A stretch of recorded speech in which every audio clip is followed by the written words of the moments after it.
Indicated, we have the Kentucky Transportation Cabinet already on the ground. The National Guard is here. The governor has spoken this morning with Deanne Criswell. She is the FEMA administrator.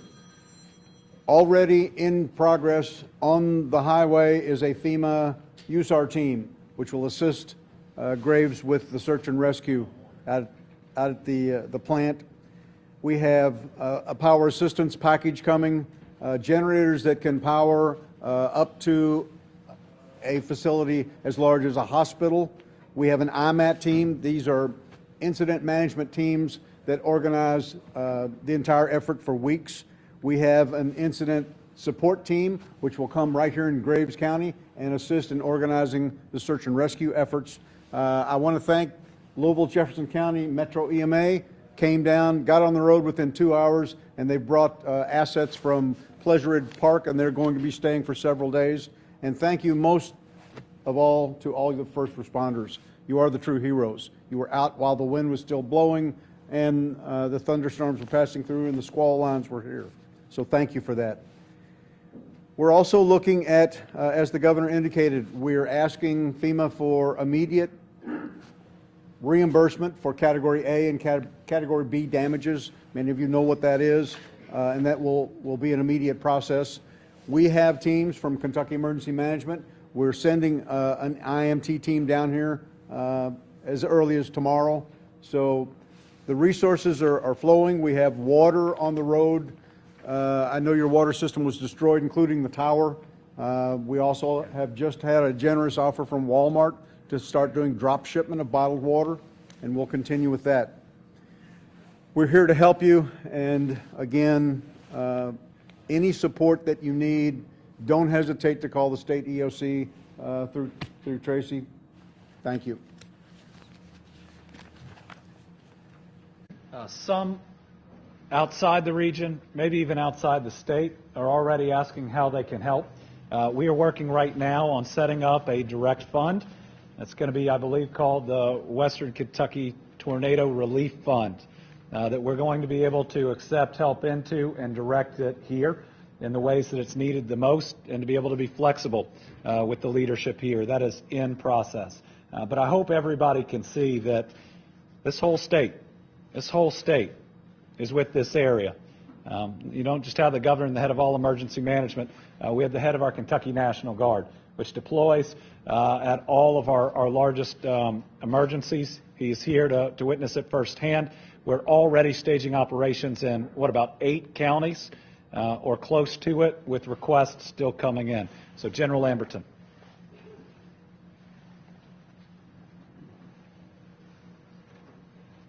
Thank you, Governor. And just to share with everybody here at this junction, literally as I speak, and as the Governor insinuated, we've got guardsmen from other communities that are en route to Graves County right now. These folks are coming to assist with everything from search and rescue, and I've been able to speak with both the police chief and the fire chief as well, and we've identified some of the concerns as far as security needs as a result of the damage that's been done at this junction.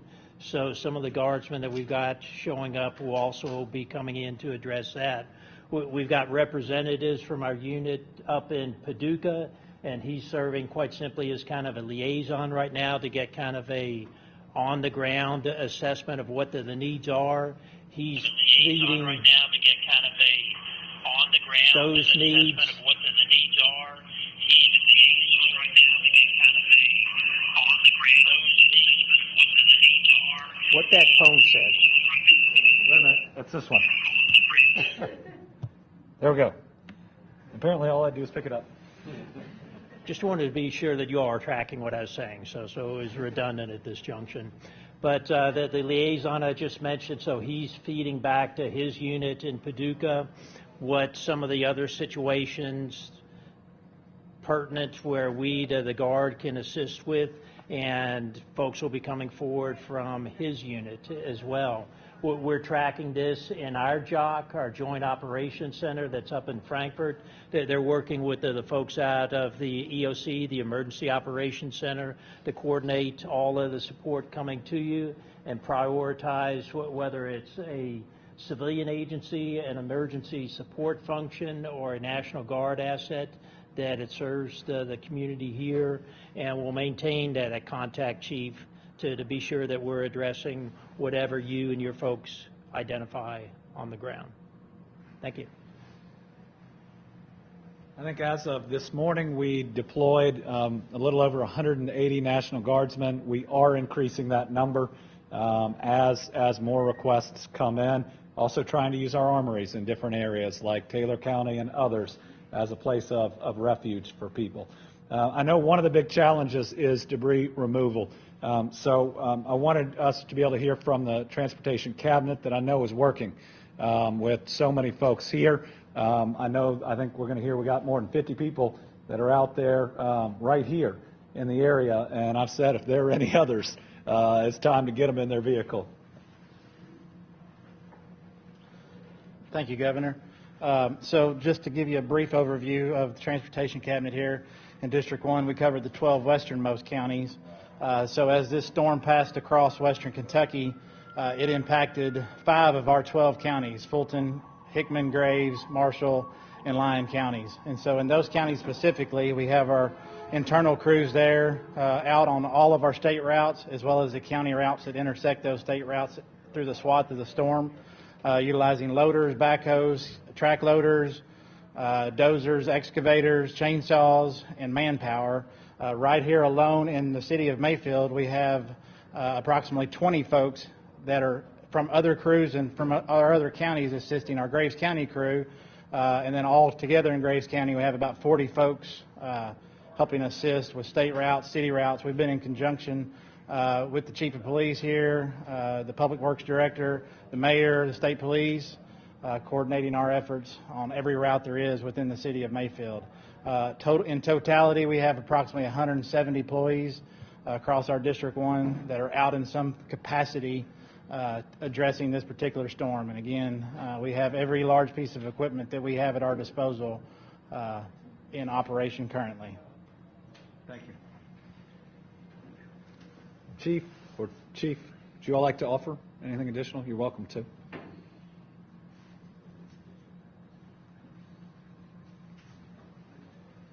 I wanted to make sure we had an opportunity to hear directly from them. They've been doing this work through the night. Then we'll hear from the state police, and we'll open up for questions. I do want to thank ATF that is here, bringing in even more individuals to help out. We appreciate our federal partners.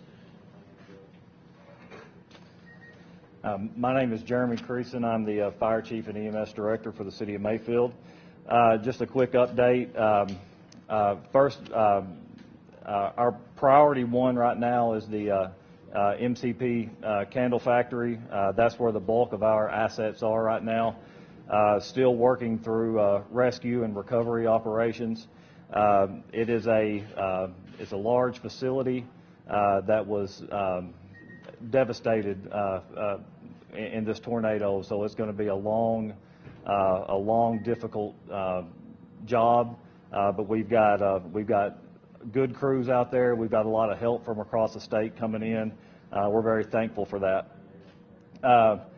As of right now, our EMS volume has stabilized. We also have a lot of EMS crews coming in from across the state. As of right now, 11 different counties have sent ambulance crews to Mayfield to assist us. I can't say thank you enough for the help that we've received.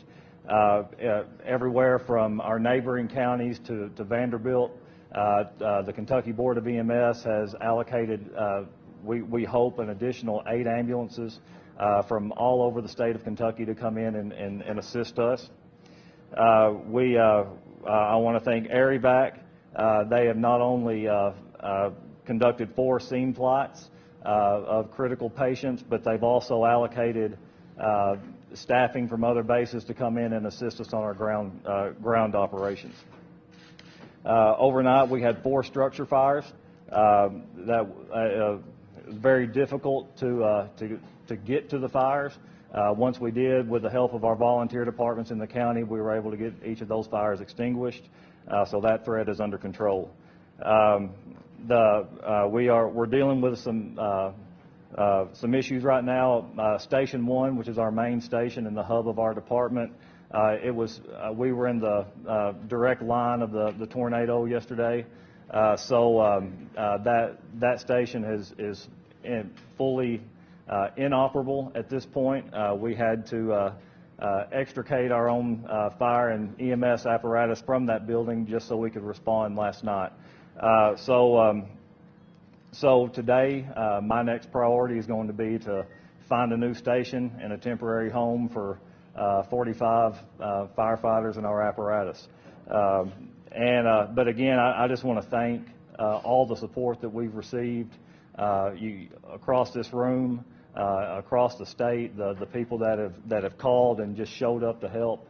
I can't say enough just at how honored I am at the love that we've been shown by our neighbors. So thank you.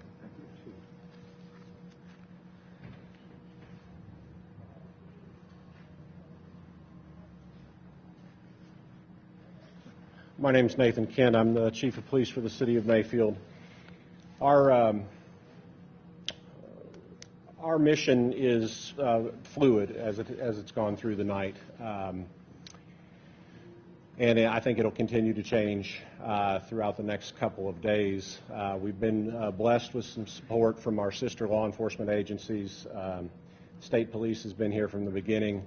The Murray City Police Department and the Paducah Police Department sent officers early this morning, and they're patrolling in the city to assist the Mayfield Police Department. One of our biggest challenges in the days to come is going to be interoperability and communications. We've lost some of our assets here in the city. State Police Communications Branch is assisting us with that and bringing radios that will allow all of our first responders to be able to communicate not only with the post but with one another. So we're anxious to get that component in place. In addition to the fire station, our police station was destroyed in the storm. The bulk of our fleet that was parked there has also been compromised. But we are making do. Again, we're borrowing vehicular assets from other departments and been very gracious to bring manpower again long before the sun came up this morning. The Mayfield Police Department will begin 12-hour shifts later this evening. We've sent some of our people that had been out 24 hours to get some rest while these other departments were here to help us. Beginning tonight, we'll provide a 24-hour patrol again beginning this evening. The mayor and the judge executive of the county have spoken, and there's going to be a curfew put in place for this evening beginning at 7 p.m. The particulars of that will be that within the city limits and those parts of the county that have been directly affected by the path of the storm. So after dark, we'll go dusk to dawn. If you're not an emergency responder, you need not be in any of those areas after dark. If you are, our law enforcement officers are going to investigate those circumstances. So we just ask for the public support. We still have much work to do in terms of foot searches within the city limits themselves to make sure that we've found everybody that needs assistance and needs help. That I'm sure will go on not only today but beyond. So very grateful for the help that we've been given. Very grateful for the governor's response and for the state's response. It would be overwhelming, I think, without knowing that we had those resources coming as well. So I don't want to step away without saying that our first priority is with the families that have lost people, and I'm just proud of the men and women that have stepped forward here to help those folks in need. Last, we'll hear from the Kentucky State Police, working through the night in every region that have been impacted. One way I was getting my information in real time. So it's Trooper Burgess. Yes, sir. Please. Thank you, Governor. The state police has been working very closely with all of our local agencies here to assist in any way we can. We are working to get communications working for all of our local agencies together. Our primary focus right now is preserving as many lives as we can. We are asking that anybody who is not an emergency responder, if they are currently in a safe location, to remain there and not enter into the areas where we are working so that we can get the help to the people that need it as quickly as possible. We appreciate all the support from our local agencies that are here to help us, from the surrounding counties and beyond. And again, we're just here to try and preserve as many lives as possible. Thank you. All right. We'll open it up for questions. If you just start by who the question is for. We want to make sure the public is getting the very best information possible. Mark? This would be just for anybody who's at the site conducting the search and rescue. How difficult is the search and rescue at the factory, and what hope remains that people might still be alive there? I'll turn it over here in a second to those that have been there all night, but I just came from there. We're going to lose a lot of lives in that facility, and I pray that there will be another rescue. I pray there'll be another one or two, but it's a very dire situation at this point. Seeing it, I think it was absolutely incredible, the number of people that were saved. But I know it's really hard given the number of people that